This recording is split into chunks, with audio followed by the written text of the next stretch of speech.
Finally दोस्तों education BA first year first semester के लिए मैं मोस्ट इंपॉर्टेंट क्वेश्चंस लेके आ चुका हूं।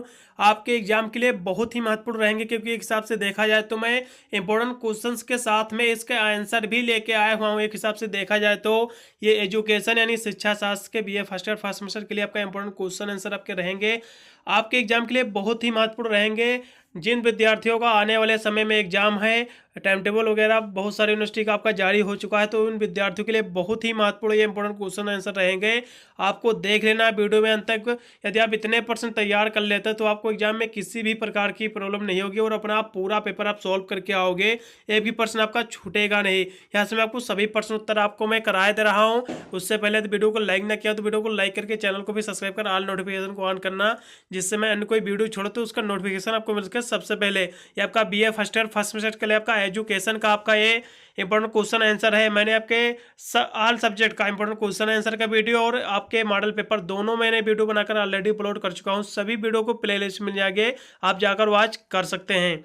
यहाँ से आपको सभी क्वेश्चंस में आपको प्रश्न उत्तर यहाँ से मैं आपको दिखाई दे रहा हूँ। ये आपका BA first year first semester के लिए आपका एजुकेशन यानी शिक्षा शास्त्र का इंपॉर्टेंट क्वेश्चन आंसर है। आपके एग्जाम के लिए बहुत ही महत्वपूर्ण आपके रहेंगे सारे के सारे प्रश्न आपके। यहाँ से मैं आपको सभी प्रश्न उत्तर में आपको कराया दे रहा हूँ। आपका एजुकेशन यानी शिक्षा शास्त्र का आपका BA first year first semester के लिए आपका है सभी इंपॉर्टेंट क्वेश्चन आंसर। यदि आप इतने इंपॉर्टेंट क्वेश्चन आंसर आप देख लेते हो तो आपको एग्जाम में किसी भी प्रकार की प्रॉब्लम नहीं होगी और अपना एग्जाम आप अच्छा पूरा पेपर आपका जाएगा इस बार। यहाँ से मैं आपको सभी प्रश्न उत्तर दिखा दे रहा हूँ। आपको जो एजुकेशन जो आपको शिक्षा शास्त्र में जो पहला क्वेश्चन आपको पढ़ना है, विद्या से क्या अभिप्राय है, जो कि बहुत ही महत्वपूर्ण प्रश्न आपका बन जाता है। यदि हम विद्या की बात करें तो प्राचीन काल में शिक्षा शब्द के स्थान पर विद्या अथवा ज्ञान शब्द का प्रचलन था। यानी समस्त प्राचीन ग्रंथ हमें यही बताते हैं कि विद्या शब्द की उत्पत्ति संस्कृत के विद धातु से हुई है, जिसका अर्थ होता है विद्वान होना या ज्ञान प्राप्त करना। यह ज्ञान अनुभव पर आधारित था। यही आपकी इसकी विद्या की डिफिनेशन है। इसका एक हिसाब से देखा जाए विद्या से क्या अभिप्राय है, विद्या से क्या आप समझते हैं, सभी डिफिनेशन आपकी यही सेम रहेगी। इसलिए विद्या की परिभाषा आपको तैयार कर लेना है। बहुत ही महत्वपूर्ण प्रश्न बिल्कुल आपके एग्जाम में देखने को मिलेगा। फिर अगले प्रश्न की ओर बढ़ेंगे। देखिए उससे पहले मैं आपको बता दे रहा हूँ, कुछ स्टूडेंट के कमेंट भी आते हैं सर कि क्या मेरे यूनिवर्सिटी के लिए भी इंपॉर्टेंट। मैं ऑल यूनिवर्सिटी की बात कर रहा हूँ जिसमें आपका सेमेस्टर का एग्जाम होता है। बिल्कुल सभी यूनिवर्सिटी के लिए आपका पूरा का पूरे इंपॉर्टेंट क्वेश्चन आंसर आपके हेल्पफुल होंगे। इसका मैंने एक मॉडल पेपर भी अपलोड किया हुआ हूँ। जब मेरा आप आई बटन टच करोगे, मेरा आप जब डिस्क्रिप्शन मेरा टच करोगे तो उसके नीचे वो भी आपको वीडियो दिख जाएगा। आप उसको पहले देख लीजिए, उससे आपको ये पता चलेगा कि आपका पेपर का नाम क्या है। यदि आपके भी यूनिवर्सिटी में सेम पेपर वही लगता है तो मैं बता दे रहा हूँ 100% यही प्रश्न आपके भी यूनिवर्सिटी में आपके दोहराए जाएंगे। इससे बाहर एक भी प्रश्न आपका आने वाला नहीं है। यदि हम इसके दूसरे प्रश्न की बात करें तो शिक्षा की परिभाषा दीजिए। देखिए एक हिसाब से देखा जाए तो एजुकेशन यानी शिक्षा शास्त्र का आपका पेपर ही है, तो इससे क्वेश्चन तो बिल्कुल बनता है कि आपकी शिक्षा से क्या अभिप्राय है, शिक्षा का संकुचित अर्थ बताइए, शिक्षा की परिभाषा दीजिए। बहुत ही महत्वपूर्ण प्रश्न एक हिसाब से देखा जाए शिक्षा से संबंधित आपके 20 नंबर का आपका आता है, 20 से 25 नंबर का आपका पूछा जाता है। ठीक है, ये 100% आपके एग्जाम में प्रश्न शिक्षा वाला बिल्कुल आपको देखने को मिलेगा। पूछ लेगा शिक्षा की परिभाषा दीजिए, शिक्षा का संकुचित अर्थ बताइए, शिक्षा का व्यापक अर्थ बताइए, शिक्षा को प्रभावित करने वाले कारक बताइए। एक हिसाब से देखा जाए मोस्ट इंपोर्टेंट या फिर शिक्षा से क्या अभिप्राय है, शिक्षा का विषय क्षेत्र समझाइए। ये सभी क्वेश्चन एक हिसाब से देखा जाए बहुत ही महत्वपूर्ण बन जाते हैं। इनको बिल्कुल आपको मिस ही नहीं करना है क्योंकि इनके बिना आपका पेपर सॉल्व नहीं होगा पूरा। इसलिए इनको बिल्कुल तैयार करना है आपको। शिक्षा की परिभाषा आपको पहले तैयार कर लेना है। शिक्षा विकास की एक प्रक्रिया है।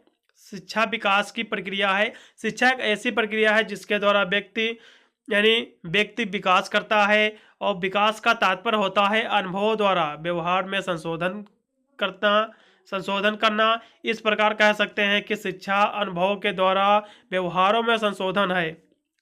ठीक है, आपको यहाँ तक इसकी तैयार कर लेना। इसकी डिफिनेशन और भी लिखी हुई है यहाँ से। आपका दार्शनिक स्वामी विवेकानंद भी यहाँ से लिखते हैं कि शिक्षा मनुष्य के अंदर सन्निहित पूर्णता का प्रदर्शन है। बहुत सारी यहाँ से डिफिनेशन आपको मिल जाएंगे। यहाँ से प्लेटो ने भी इसकी डिफिनेशन दी हुई है कि शिक्षा शरीर और आत्मा को वह पूर्णता प्रदान करती है जिसके लिए वे योग्य होते हैं। बहुत सारी यहाँ से परिभाषा लिखी हुई हैं, आपको तैयार कर लेना है। फिर यहाँ से रूसो ने भी इसकी डिफिनेशन दी हुई है।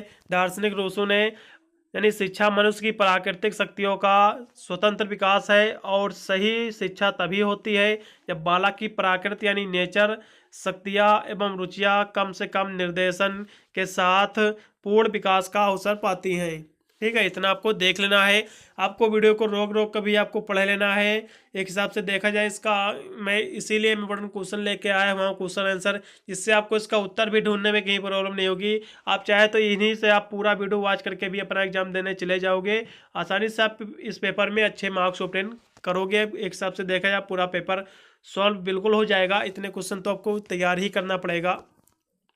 यदि इसके हम अगले प्रश्न की बात करें तो गुरु की अवधारणा क्या होती है, यानी प्राचीन कालीन गुरु शिष्य की संबंध को आपको स्पष्ट करना है। एक हिसाब से देखा जाए आपका शॉर्ट में क्वेश्चन आपको देखने को मिलेगा। ये भी आपका, ये प्राचीन काल में जो गुरु शिष्य की अवधारणा है, यहाँ से प्राचीन शिक्षा की व्यवस्था गुरुग्रहों अथवा गुरुकुल में होती थी। ये गुरुग्रह या गुरुकुल गुरु के नाम पर प्रचलित थे। यानी इस समय गुरु को समाज में महत्वपूर्ण स्थान प्राप्त था। यानी व्यवस्था के अनुरूप मानव जीवन का मार्गदर्शन करने वाले गुरु ही होते थे। ठीक है, इतनी आपको डिफिनेशन आपको तैयार कर लेना है। फिर अगले प्रश्न की ओर हम बढ़ेंगे, जो कि बहुत ही महत्वपूर्ण आपका प्रश्न है। शिक्षा की मैंने आपको डिफिनेशन मैंने आपको बता दिया है। अब शिक्षा के 5 उद्देश्य आपको देख लेना है। शिक्षा के उद्देश्य भी पूछ लेता है, शिक्षा की प्रकृति भी मैं बताऊंगा आगे वीडियो में। यदि हम शिक्षा की उद्देश्यों की यदि हम बात करें तो इसके 5 उद्देश्य जो हैं, व्यक्तित्व का विकास करना है और आपका समाज का विकास करना और ज्ञान का विकास और व्यवसायिक उन्नति का उद्देश्य और आपका चारित्रिक एवं नैतिक विकास, ये सभी इसके प्रमुख उद्देश्य हैं। ठीक है, फिर अगले प्रश्न की ओर बढ़ेंगे, जो कि आपका दिया हुआ है, शिक्षा का व्यक्तित्व विकास का उद्देश्य क्या है, ये आपको समझाना है। इसके बारे में भी देखेंगे। एक हिसाब से देखा जाए तो शिक्षा व्यक्तिगत प्रयत्न है और अतः शिक्षा का उद्देश्य व्यक्तित्व का विकास करना है। व्यक्तित्व विकास से व्यक्ति और समाज दोनों का विकास होता है। इस उद्देश्य के समर्थकों का तर्क है कि मनोविज्ञान से सिद्ध कर दिया है कि प्रत्येक व्यक्ति की रुचि प्रवृत्ति क्षमता का पूर्ण विकास करना होना चाहिए। और प्राचीन भारत में गुरुकुल शिक्षा प्रणाली में और यूनानी शिक्षा प्रणाली में व्यक्तित्व विकास को ही महत्व दिया जाता था। आपको यहाँ तक इसकी डिफिनेशन आपको तैयार कर लेना है। फिर हम अगले प्रश्न की ओर बढ़ेंगे, जो कि आपका दिया हुआ है, शिक्षा के सामाजिक विकास के क्या उद्देश्य हैं, आपको देखना है, जो कि बहुत ही महत्वपूर्ण आपका प्रश्न बन जाता है। शिक्षा के सामाजिक विकास के हम उद्देश्य की बात करें तो मनुष्य एक सामाजिक प्राणी है और समाज के बिना व्यक्ति की कल्पना ही नहीं की जा सकती है, क्योंकि व्यक्ति समाज से उत्पन्न होता है और समाज में ही उसका पालन पोषण और विकास होता है। समाज में ही वह भाषा साहित्य यानी भाषा और साहित्य, कला और संस्कृत और सभ्यता का ज्ञान प्राप्त करता है। समाज के अभाव में वह या तो जानवर बन जाएगा या फिर फरिश्ता बन जाएगा। ये तो आपको पता ही हो गया। आपको इतना आपको डिफिनेशन बिल्कुल आपको तैयार ही होनी चाहिए। इसके उद्देश्य आपको लिख देना है। जिस हिसाब से उसको ज्ञान मिलेगा उसी हिसाब से वो व्यक्ति बन जाएगा। अब आसानी से इसके आप उद्देश्य बिल्कुल आप लिख सकते हो।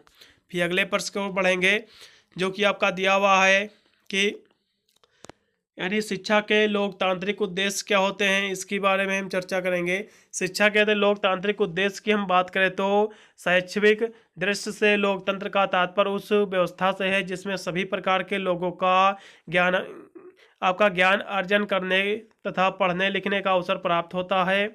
और लोकतांत्रिक व्यवस्था में शिक्षा प्रत्येक व्यक्ति का जन्मसिद्ध अधिकार है, न कि कुछ लोगों का विशेष अधिकार है। आपको देख लेना, यहाँ तक आपको इसकी डिफिनेशन आपको पता होनी चाहिए। फिर अगले प्रश्न को बढ़ेंगे, क्योंकि आपका दिया हुआ शिक्षा का किन्हीं 5 कार्य बताइए। मैंने आपको शिक्षा के उद्देश्य मैंने आपको बता दिया थे। शिक्षा के अब कार्य भी आपको देख लेना है। यदि हम शिक्षा के कार्य की बात करें तो शिक्षा के यहाँ से डिफिनेशन भी आपकी लिखी हुई है। पहले हम डिफिनेशन की चर्चा करेंगे फिर से, जिससे आपको शिक्षा के डिफिनेशन आपको याद हो जाए। शिक्षा जो है एक सामाजिक निधि को सुरक्षित रखने का एक साधन है, जिसके बल एवं आधार पर प्रत्येक पीढ़ी अपना सुधार एवं संवर्धन करती रहती है और अंत में उन्नति के पथ पर अग्रसर होती है।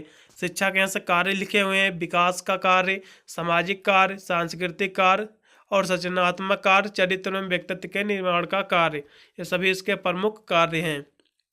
फिर अगले प्रश्न पर बढ़ेंगे। शिक्षा ध्रुवीकरण प्रक्रिया है, आपको स्पष्ट करना है। शिक्षा जो है एक ध्रुवीकरण अभिक्रिया है, इसको प्रक्रिया है, आपको इस चीज़ को आपको स्पष्ट करना है। यहाँ से एडमर के अनुसार शिक्षा जो है शिक्षा के दो ध्रुव होते हैं, एक एक और शिक्षा और दूसरी और शिक्षक होता है। तात्पर्य यह है कि प्रक्रिया अकेले नहीं होती है, अपितु दोनों के संपर्क में होती है। शिक्षा यानी विद्यार्थी और शिक्षक इस प्रक्रिया में भाग लेते हैं। इस विचार को कुछ विद्वानों ने सीखने सिखाने की प्रक्रिया भी कहा है। डीबी ने व्यक्ति और समाज दोनों के विचार में लिखा है कि शिक्षा यानी शिक्षा किसी व्यक्ति की उस तमाम शक्तियों के विकास का नाम है जो व्यक्ति को अपने वातावरण पर नियंत्रित करने के लायक बना देती है और उसका जीवन भली भांति व्यतीत करने के योग्य हो जाता है। और इसी प्रकार शिक्षा व्यक्ति और समाज के बीच होने वाली प्रक्रिया है। आपको एक बार पढ़ लेना, आप आसानी से आप एग्जाम में लिखाओगे, कोई भी प्रॉब्लम नहीं होगी। फिर अगला प्रश्न आपका बहुत ही महत्वपूर्ण प्रश्न है, इसको मैं मोस्ट इंपोर्टेंट क्वेश्चंस कहूँगा क्योंकि ये हर साल प्रश्न आपका रिपीट होता है। इसको आप मोस्ट वांटेड प्रश्न की स्टडी में आप रखोगे, ये बिल्कुल आपके एग्जाम में प्रश्न आपको देखने को मिलेगा। आपका सामाजिक परिवर्तन जो है इसकी अवधारणा आपको स्पष्ट करना है, बहुत ही महत्वपूर्ण आपका प्रश्न बनता है। यदि हम सामाजिक परिवर्तन की यदि हम बात करें तो सामाजिक परिवर्तन की यदि हम अर्थ की इसकी बात करें तो सामाजिक यानी समाज संबंधी बदलाव या फिर भिन्नता, समाज संबंधी बदलाव या भिन्नता अर्थात समाज में होने वाले परिवर्तन को ही सामाजिक परिवर्तन कहते हैं। समाज में होने वाले परिवर्तन को ही सामाजिक परिवर्तन कहते हैं। अब आसानी से शॉर्ट में पूछेगा तो इतना ही लिख देना है, यदि लॉन्ग में प्रश्न पूछ रहा तो आपको पूरा यहाँ से याद करके आपको लिखना है अपने हिसाब से, ठीक है। यदि इसकी हम डिफिनेशन की यदि हम बात करें तो यहाँ से बहुत सारी डिफिनेशन लिखी हुई हैं। यदि हम इसकी अर्थ की पहले हम बात करेंगे, यानी समाज संबंधी बदलाव या भिन्नता अर्थात समाज में होने वाले परिवर्तन यानी होने वाले परिवर्तन को सामाजिक परिवर्तन कहते हैं। समाज के जो प्रमुख आधार मनुष्य की अंत क्रियाएँ हैं और ये अंत क्रियाएँ सदैव परिवर्तित होती रहती हैं, इसी कारण हमारा समाज भी परिवर्तित होता रहता है, ठीक है। यहाँ से गेलिन के अनुसार गेलिन ने भी इसकी डिफिनेशन दी हुई है, इसकी भी डिफिनेशन देखेंगे हम।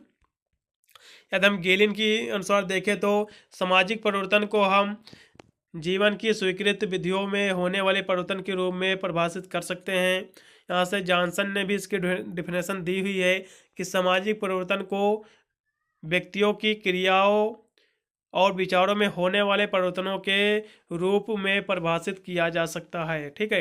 यहाँ से मैकइवर ने भी इसकी डिफिनेशन दी हुई है। एक हिसाब से देखा जाए तो बहुत सारी डिफिनेशन आपको यहाँ से मिल गई हैं, आपको सभी के बारे में एक बार देख लेना, आसानी से लिख सकते हो, ठीक है। यहाँ से मैकइवर ने भी इसकी डिफिनेशन दी है कि सामाजिक परिवर्तन को सामाजिक संबंधों में होने वाले परिवर्तन के रूप में परिभाषित किया गया, क्योंकि सामाजिक संबंधों के जाल को ही समाज कहा जाता है और उसमें जो परिवर्तन होता है देखा जाए तो वही आपका सामाजिक परिवर्तन कहलाता है। फिर अगले प्रश्न को पढ़ेंगे, लोकतांत्रिक शिक्षा क्या होती है, इसके उद्देश्य देखेंगे। लोकतांत्रिक शिक्षा क्या होती है पहले देखेंगे। जनतंत्र और शिक्षा एक दूसरे के लिए आवश्यक है, अतः दोनों में पर्याप्त सभ्यता दिखाई देती है। यानी जनतंत्र चूँकि जनता का शासक है, अतः जनतंत्र के जन शिक्षा को पहले स्थान से मिलता है। इसका तात्पर्य है कि शिक्षा का रूप ऐसा होता है जो सारी यानी जनता की आवश्यकताओं को पूरा करता है और जन शिक्षा सभी नागरिकों के लिए होती है। इतनी आपको देख लेना जन शिक्षा के आपको उद्देश्य एक दो आप आसानी से लिख सकते हो। अब यहाँ से मैं उद्देश्य भी इसके यहाँ से मैं आपको बताता चलूँगा। यदि हम इसके उद्देश्य की बात करें तो प्रेम सहकारिता पारस्परिक संपर्क के आधार पर गृह एवं समाज की योग्य सदस्यता का विकास करना है, व्यवसायिक कुशलता एवं नैतिकता का विकास करना, शरीर और मानसिक स्वास्थ्य का विकास करना है, चरित्र का निर्माण करना है, बुद्धि और ज्ञान का निर्माण या प्रशिक्षण करना है, ठीक है। फिर अगला प्रश्न आपका बहुत ही महत्वपूर्ण प्रश्न इसको हम कहेंगे क्योंकि काफ़ी बार ये भी आपका प्रश्न रिपीट हुआ, इसको मैं मोस्ट वांटेड क्वेश्चन कहूँगा, इसको तो बिल्कुल आपको छोड़ना ही नहीं है, ठीक है। संस्कृत से आप क्या समझते हैं, संस्कृत की आपको इसकी विशेषता भी आपको तैयार करना है। पहले हम संस्कृत का अर्थ देखेंगे।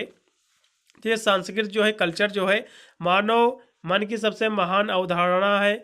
संस्कृत हमें विरासत में प्राप्त हुई है क्योंकि समानता सभी देश की संस्कृत से वहाँ का रहन सहन, वेशभूषा, आचार विचार, खान पान, भाषा, साहित्य, धर्म एवं विश्वास आदि समझा जाता है। समाज में रहने वाले संपूर्ण स्वरूप को संस्कृत कहते हैं। यहाँ तक आपको डिफरेंसेस की पता होनी चाहिए। संस्कृत में वे सब बातें निहित होती हैं जो एक पीढ़ी से दूसरी पीढ़ी और दूसरी पीढ़ी से व्यक्ति को स्वतः प्राप्त होती हैं और यह क्रम पीढ़ी दर पीढ़ी स्थानांतरित होता रहता है। यही आपकी संस्कृत की डिफिनेशन है। ये प्रश्न लॉन्ग में पूछा जाएगा तो पूरी डिफिनेशन आपको ऐसे लिख देना है। आपको ये बहुत ही महत्वपूर्ण प्रश्न बिल्कुल आपके एग्जाम में प्रश्न आपको देखने को मिलेगा ही। ठीक है, ये प्रश्न बिल्कुल आपके एग्जाम में देखने को मिलेगा। संस्कृत से क्या अभिप्राय है, क्या समझते हैं, इसकी विशेषताएं भी हम देखेंगे। देखिए इसकी डिफिनेशन भी यहाँ से हम आपको दिखा दिए हैं, फिर इसकी विशेषता यहाँ से हम देखेंगे। इसकी जो पहली विशेषता हो जाएगा, संस्कृत समाज क्रिया की मानव उपज है। ठीक है, और यहाँ से देखा जाए तो एक हिसाब से सांस्कृतिक, जैविकीय और सामाजिक आवश्यकता की पूर्ति के लिए समाज स्वीकृत व्यवहार करती है और संस्कृत धीरे धीरे संचरित होती है, एक पीढ़ी से दूसरे पीढ़ी को स्थानांतरित होती रहती है और संस्कृत अपने लाक्षिक गुणों के कारण मनुष्यों के लिए अर्थपूर्ण है। ये सभी इसकी विशेषताएं हैं, आपको देख लेना है। संस्कृत व्यक्ति के निर्माण में मौलिक है। ये सभी आपको इसके विशेषता आपको देख लेना है वीडियो को रोक के। फिर अगले प्रश्न की ओर बढ़ेंगे जो कि बहुत ही महत्वपूर्ण आपका प्रश्न दिया हुआ है। मूल्य शिक्षा की अवधारणा क्या होती है? यदि हम मूल्य शिक्षा की बात करें तो यानी मूल्य परक शिक्षा से तात्पर्य उस शिक्षा से है जिसमें हमारे नैतिक, सामाजिक, सांस्कृतिक एवं आध्यात्मिक मूल्य समाहित होते हैं, मूल्य शिक्षा कहलाता है। ठीक है, इसमें विभिन्न विषयों को मूल पूरक बनाकर उसके माध्यम से विभिन्न मूल्यों को छात्र के व्यक्तित्व में समाहित करने पर बल दिया जाता है। फिर हम अगले प्रश्न की ओर बढ़ेंगे जो कि आपका बहुत ही महत्वपूर्ण का प्रश्न बन जाता है कि राष्ट्रीय एकता क्या होती है, इसकी अवधारणा को स्पष्ट कीजिए। बहुत ही महत्वपूर्ण ये प्रश्न आपके देखा जाए एक हिसाब से। देखिए यदि राष्ट्रीय एकता की यदि हम बात करें तो राष्ट्रीय भावना एकता का मूल है और राष्ट्रीय एकता से अभिप्राय है कि राष्ट्र के निवासियों की भावात्मक आंतरिक एकता, जिसमें राष्ट्र के लोग अपनी विशिष्ट जाति, धर्म, संस्कृति और संप्रदाय और प्रांतीयता के संकीर्ण स्वार्थों को भुलाकर संपूर्ण राष्ट्र की एक सामान्य भाषा और सामान्य भौगोलिक एवं राजनीतिक परिस्थितियों तथा समान जीवन शैली को अपना लेते हैं तथा इस प्रकार एक सूत्र में बंधे हुए लोग पूरे देश का राष्ट्रहित की आकांक्षा करते हैं। और शिक्षा में राष्ट्रीय दृष्टिकोण से अभिप्राय है कि शिक्षा के माध्यम से मनुष्य के राष्ट्रीय प्रेम की भावना को जागृत और विकसित करना, और इसमें शिक्षा दृष्टिकोण का निर्माण होता है। ठीक है, इतनी आपको डिफिनेशन तो पता ही होनी चाहिए राष्ट्रीय एकता की। यहाँ से लेकर यहाँ तक आपको डिफिनेशन आपको तैयार कर लेना है, बिल्कुल आपके एग्जाम में प्रश्न देखने को मिलेगा। फिर अगले प्रश्न को बढ़ेंगे। अगला प्रश्न फिर आपका दिया हुआ है, पूर्व प्राथमिक क्या होता है, पूर्व प्राथमिक शिक्षा क्या होती है। इट्स वेरी मोस्ट इंपोर्टेंट का प्रश्न, ये भी 100% आपके एग्जाम में प्रश्न देखने को मिलेगा।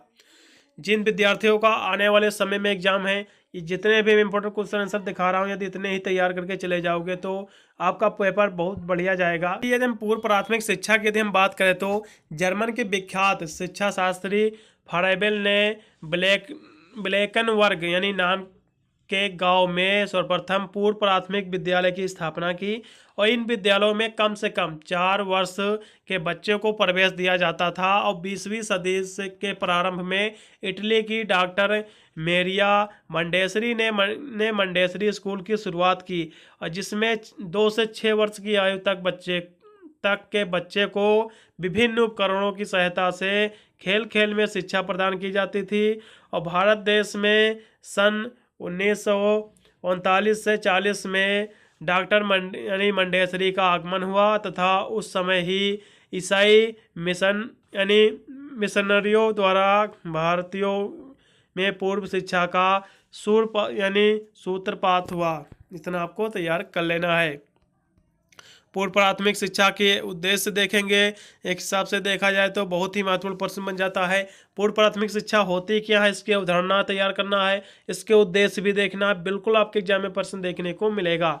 यदि इसके हम उद्देश्य की बात करें तो बालक के अच्छी व स्वास्थ्य आदतों का विकास करना है और एक हिसाब से देखा जाए वस्त्र धारण करना, नहाना धोना, शौच करना, आज सफाई का ज्ञान देना इसका मेन उद्देश्य है।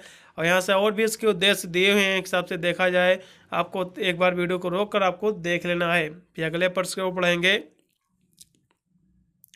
प्राथमिक शिक्षा क्या होती है? मैंने आपको पूर्व प्राथमिक मैंने दिखाया, अब प्राथमिक शिक्षा क्या होती है और उच्च शिक्षा क्या होती है। ये तीन शिक्षा तो बिल्कुल आपको पता ही होनी चाहिए, बहुत ही महत्वपूर्ण प्रश्न है आपके हिसाब से देखा जाए हिसाब से। तो यदि हम प्राथमिक शिक्षा की हम बात करें तो जो प्राथमिक शिक्षा आपकी जो होती है, औपचारिक शिक्षा व्यवस्था के प्रथम स्तर को प्राथमिक शिक्षा कहा जाता है। बालक की आयु 6 से 7 वर्ष होने पर प्राथमिक शिक्षा प्रारंभ होती है, यानी अतः या फिर तथा साधारणतः 14 वर्ष की आयु तक होने तक चलती है। एक हिसाब से देखा जाए तो ये जो प्राथमिक शिक्षा है ये आपका 6 से 7 वर्ष से प्रारंभ होकर 14 वर्ष तक ये चलती है, ठीक है।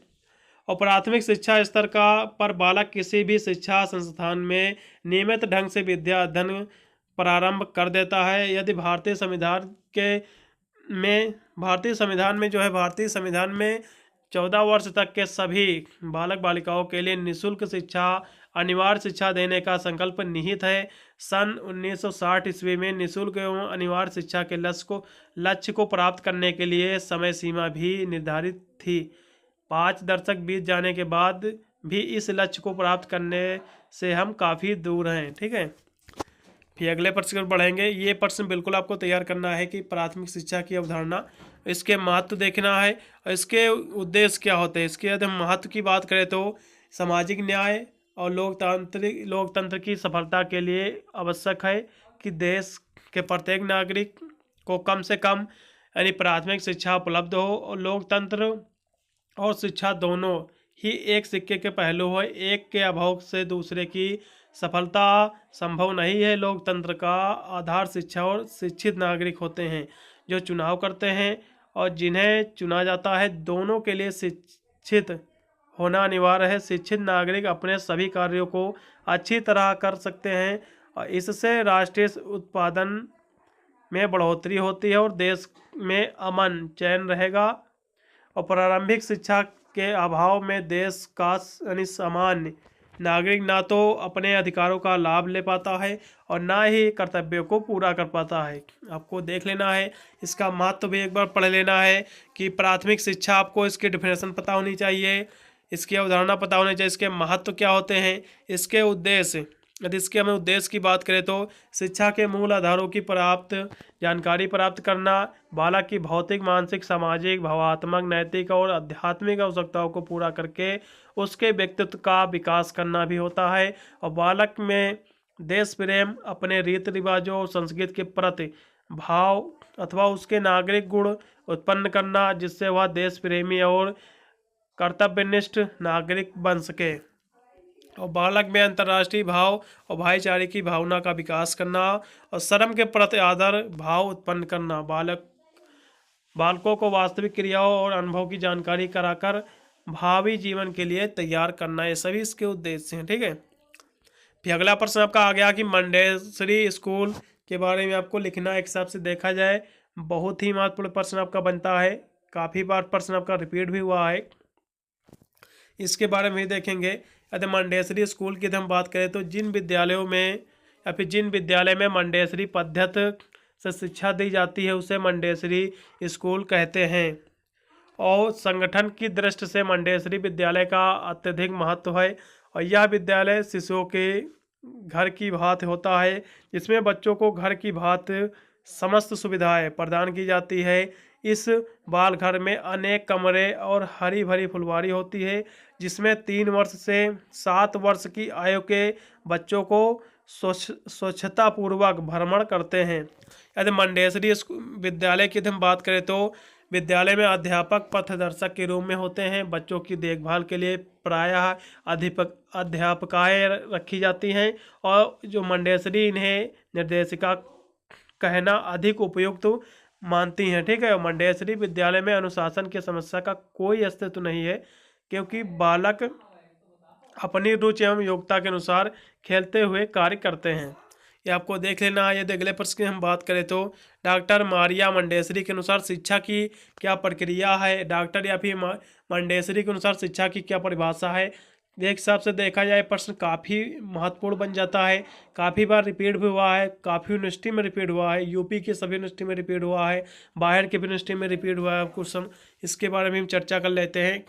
लीजिए यदि हम मंडेसरी की शिक्षा की हम बात करें तो शिक्षा वह प्रक्रिया है जिसके द्वारा बालक व्यवहारिक अनुभव प्राप्त करता है तथा उसका समग्र एवं समयक विकास संभव होता है। शिक्षा द्वारा बालक का शारीरिक विकास, मानसिक विकास और नैतिक विकास आवश्यक है। मंडेसरी का मानना है कि शिक्षा एक गतिशील प्रक्रिया है जो बालक को जीवन के कार्यकलापों में से परिचित कराती है और इस विकास का मानव जात के विकास के समन्वय स्थापित करती है। मंडेसरी के विचार अनुसार इसी को सच्ची शिक्षा बताते हुए जोटियन ने लिखा है कि इस प्रकार की शिक्षा व्यक्ति के विकास का मानव जात के विकास से समन्वय स्थापित करती है।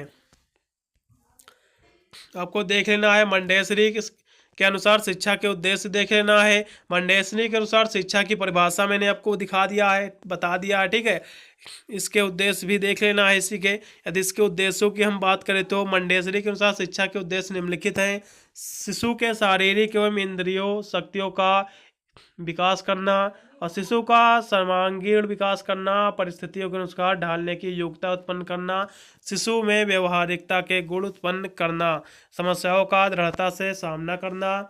मंडेसरी के अनुसार यदि हम देखा जाए शिक्षा की यदि हम बात करें तो मानव जात अपनी आवश्यकताओं का जिसमें शांत एवं एकता है तभी समाधान कर सकती है जब उसका ध्यान एवं समस्त शक्तियाँ व्यक्तित्व की समीप भावनाओं के विकास में लग जाए, ठीक है।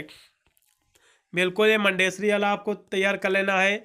इसकी शिक्षा की परिभाषा तैयार करना है, इसके उद्देश्य आपको तैयार करना है, ठीक है। फिर अगले प्रश्न में पढ़ेंगे राष्ट्रीय मूल्यांकन एवं प्रत्ययन परिषद यानी नैक क्या होता है, इसके बारे में हम चर्चा करेंगे। ये जो है नैक जो है एक संस्थान है जो भारत के उच्च शिक्षा संस्थानों का अवकलन प्रत्ययन यानी मान्यता का कार्य करती है। इसकी स्थापना 1994 ईस्वी में की गई थी। विशेषकर नैक उच्च शिक्षा संस्थानों के भौतिक सुविधाओं के लिए के साथ साथ शैक्षिक, गैर शैक्षिक और पाठ सहगामी क्रियाकलापों का मूल्यांकन करता है। यहाँ तक आपको देख लेना है। फिर अगला आपका दिया हुआ है कि अंतर्राष्ट्रीय गुणवत्ता सुधार सेल पर टिप्पणी आपको देखना है। IQAC इस पर आपको टिप्पणी आपको देख लेना है, ये क्या होता है, ठीक है। यदि आंतरिक गुणवत्ता सुधार सेल की स्थापना जो है नैक की गाइडलाइन के अनुसार ही उच्च शिक्षा संस्थानों में ही की जाती है, क्योंकि यह सेल विश्वविद्यालय के शैक्षिक अनुसंधान एवं आर्थिक बिंदुओं का मूल्यांकन करती है, साथ ही सुधार के सुझाव देती है। और इसके संगठन में विश्वविद्यालय, फैकल्टी, पूर्व विद्यार्थी, सामाजिक और औद्योगिक क्षेत्र के प्रतिनिधियों को शामिल किया जाता है। इस सेल के प्रत्यक्ष विश्वविद्यालय में कुलपति होते हैं और इसमें जो निर्देश एवं सचिव का पद होता है। और सेल के प्रत्येक वर्ष में 2 बैठकें अनिवार्य होती हैं जो विश्वविद्यालय की क्रियाकलापों की समीक्षा करती हैं और शिक्षा अनुशासन या किसी अन्य मुद्दे पर यह सेल सुधार और सुझाव भी देती हैं। सामान्यतः सेल एवं 8 सदस्यीय फैकल्टी स्टाफ और 5 सदस्य प्रशासन एवं तकनीक स्टाफ के लिए होते हैं, ठीक है। इसके बारे में आपको पढ़ लेना है, ज़्यादा इंपॉर्टेंट नहीं, लेकिन एक बार इसको आपको पढ़ लेना है जिसके अंतर्गत आप लिख सको इसके बारे में। फिर यहाँ से मैं शिक्षा की फिर आपको देखना है शिक्षा का अर्थ क्या होता है। मैंने बता दिया, आप शिक्षा का संकुचित अर्थ आपको देखना है, क्योंकि शिक्षा का संकुचित अर्थ भी काफ़ी बार रिपीट हुआ है प्रश्न। यदि हम शिक्षा के संकुचित यदि हम अर्थ की बात करें तो वह शिक्षा जो बालक के जीवन काल में एक निश्चित समय से प्रारंभ होकर एक निश्चित समय पर समाप्त हो जाती है, तो वह जो शिक्षा होती है संकुचित कहलाती है। ये डिफिनेशन आपको याद हो गई होगी एक ही बार में कहने में, क्योंकि देखा जाए तो वह शिक्षा जो बालक के जीवन काल में एक निश्चित समय से प्रारंभ होकर एक निश्चित समय पर ही समाप्त हो जाती है, वह शिक्षा संकुचित कहलाती है, संकुचित अर्थ के अंतर्गत मानी जाती है। इतनी आपको तैयार कर लेना है, ठीक है। इतनी आपको बिल्कुल तैयार ही होनी चाहिए। और एक हिसाब से देखा जाए तो एक निर्धारित पाठ्यक्रम यानी बालक द्वारा निर्धारित समय में पढ़ा जाता है और शिक्षक द्वारा पढ़ाया जाता है। यह शिक्षा पूर्ण योजना के अनुसार चलती है। इस प्रकार से सामान्य रूप से कहा जाता है कि विशेष प्रकार की पुस्तक पढ़ना ही शिक्षा है, ठीक है। संकुचित अर्थ आपको पता हो गया होगा एक ही बार में। वह शिक्षा जो बालक के जीवन काल में एक निश्चित समय से प्रारंभ होकर एक निश्चित समय पर समाप्त हो जाती है, वह शिक्षा संकुचित अर्थ के अंतर्गत मानी जाती है, ठीक है। शिक्षा का संकुचित अर्थ हो गया। फिर शिक्षा का व्यापक अर्थ देखेंगे। यदि शिक्षा के हम व्यापक अर्थ की बात करें तो वास्तव में यदि देखा जाए तो निष्पक्ष भाव से शिक्षा की व्युत्पत्ति मूलक अर्थ को शिक्षा का व्यापक अर्थ कहा जाता है। अब व्यापक अर्थ में तो शिक्षा जीवन पर्यंत चलने वाली प्रक्रिया है। यह बालक के जन्म से प्रारंभ होकर मृत्यु के पूर्व तक चलती रहती है। इसमें शिक्षा का प्रारंभ बालक माँ के गोद से प्रारंभ करता है। इसीलिए माँ को आदर्श अध्यापिका या बुनियादी शिक्षिका कहा गया है। सीखने लिखने वाला कोई भी नहीं होता है और सीखने वाला और सिखाने वाला भी होता है और सिखाने वाला और सीखने वाला भी होता है। इसमें जो है शिक्षक शिक्षार्थी का दूर दूर तक कोई रिश्ता नहीं होता है। ये आपको एक बार पढ़ लेना है, ठीक है। अगले प्रश्न को पढ़ेंगे। अब शिक्षा की प्रकृति देखेंगे। यदि हम शिक्षा की प्रकृति की बात करें तो इसको भी एक बार पढ़ लेना है, कहीं ना कहीं ये भी इम्पोर्टेंट आपका है। शिक्षा जो है मनुष्य के विकास की पूर्णता की अभिव्यक्ति है और शिक्षा के द्वारा ही इच्छा शक्ति के धारा पर सार्थक नियंत्रण स्थापित हो सकता है। शिक्षा को शब्द संग्रह और शब्द संपूर्ण की स्मृति में न देखकर विभिन्न शक्तियों के विकास के रूप में देखा जा सकता है। एक बार इसको वीडियो को रोककर इसकी प्रकृति आपको अध्ययन कर लेना है, ठीक है। अगले प्रश्न बढ़ेंगे। औपचारिक और अनौपचारिक शिक्षा क्या होती है, इसके बीच में क्या अंतर होता है। बहुत ही महत्वपूर्ण प्रश्न, इसको मैं मोस्ट इंपोर्टेंट क्वेश्चंस कहूँगा क्योंकि ये प्रश्न बहुत ही महत्वपूर्ण प्रश्न है। मैं जितने भी इंपॉर्टेंट क्वेश्चन आंसर में मैं मोस्ट कह रहा हूँ, इंपॉर्टेंट को कह रहा हूँ, इसको तो बिल्कुल आपको मिस ही नहीं करना है क्योंकि ये प्रश्न बिल्कुल आपको देखने को मिलेगा। मैं जितने भी मोस्ट इंपॉर्टेंट क्वेश्चन कह रहा हूँ केवल 8 से 10 ही क्वेश्चन वे होंगे। यदि इतने ही तैयार करके चले जाओगे तो आप पास बिल्कुल हो जाओगे। यदि हम औपचारिक और अनौपचारिक शिक्षा की हम बात करें तो सबसे पहले औपचारिक शिक्षा की हम बात करेंगे। औपचारिक शिक्षा जो है उसे कहा जाता है जो किसी संस्था द्वारा एक विशेष विधि एवं व्यवस्था के अनुसार किसी निश्चित उद्देश्य को यानी सामने रखकर किसी विशेष काल एवं अवधि में दी जाती है। प्रायः विद्यालय ही ऐसे स्थल हैं जो समाज जानबूझकर स्थापित करता है और वह ज्ञान के विकास के सहयोग दे और समाज के बालकों और प्रौढ़ों को भी उन्नत के मार्ग पर ले जाए। इस प्रकार की औपचारिक शिक्षा नियमित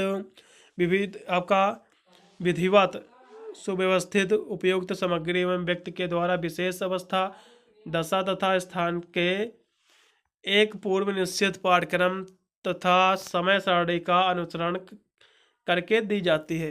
आपको एक बार पढ़ लेना, आसानी से लिख सकते हो इसके बारे में, औपचारिक शिक्षा के बारे में। अनौपचारिक शिक्षा भी देखेंगे। अनौपचारिक शिक्षा जो है, अनौपचारिक शिक्षा में ना तो कोई पूर्व योजना होती है और ना ही कोई नियम या फिर विधान होता है। एक हिसाब से देखा जाए तो यह शिक्षा स्वाभाविक विकास के साथ चलती है और यह शिक्षा बिना प्रयास, आडंबर प्रयास या फिर समय, सभी दिशा परिस्थितियाँ या सभी व्यक्तियों के द्वारा ही दी जा सकती है। इसका कोई पाठ्यक्रम ना तो कोई समय सारणी होता है, ना तो कोई स्कूल होता है, ना ही कोई अध्यापक होता है, ठीक है। दोनों डिफरेंस आपको पता होगी। आशा करता हूँ ये भी आपको। फिर अगले प्रश्न को बढ़ेंगे। आपको देख लेना है भारत में उच्च शिक्षा के वर्तमान अभिदृश्य से 100% आपके एग्जाम में प्रश्न आपको देखने को मिलेगा। ये भी मोस्ट इम्पोर्टेंट क्वेश्चन है, इसको बिल्कुल आप तैयार करोगे। यह प्रश्न लॉग में पूछा जाएगा। 8 से 10 नंबर का प्रश्न बिल्कुल पूछा जाता है। यदि वर्तमान समय में उच्च शिक्षा की आवश्यकता की यदि हम बात करें तो प्राचीन काल से शिक्षा का महत्वपूर्ण स्थान रहा है। शिक्षा के बिना राष्ट्र एवं समाज की प्रगति असंभव है। राष्ट्र और समाज की आवश्यकताओं को पूर्ण करने के लिए विभिन्न विषयों के विशेषज्ञ तैयार किए जाना जरूरी है। और जो बच्चों जो उच्च शिक्षा प्राप्त होते हैं इसलिए आधुनिक युग के में उच्च शिक्षा का अत्यधिक महत्व है। उच्च शिक्षा के महत्व और आवश्यकताओं को बिंदु को निम्नलिखित यहाँ से परिभाषित किया गया है। इसकी आवश्यकताओं को, यदि इसकी आवश्यकताओं की बात करें तो छात्रों के व्यापक दृष्टिकोण उत्पन्न करने हेतु और इसकी कार्यकुशलता और नेतृत्व का क्षमता करने, व्यक्तित्व और विद्यार्थियों का विकास करना, यानी समेंगण या फिर ज्ञान का विकास करना व्यक्तियों में, सभी एक हिसाब से देखा जाए हेडिंग छोड़ छोड़ के आपको लिख देना है। बहुत ही महत्वपूर्ण ये प्रश्न है, ठीक है। फिर आपको माध्यमिक शिक्षा की अवधारणा आपको देखना है कि माध्यमिक शिक्षा क्या होती है। यदि हम माध्यमिक शिक्षा की बात करें तो ये औपचारिक रूप से कक्षा 1 से लेकर कक्षा 8 तक की शिक्षा को प्राथमिक शिक्षा कहते हैं, ठीक है।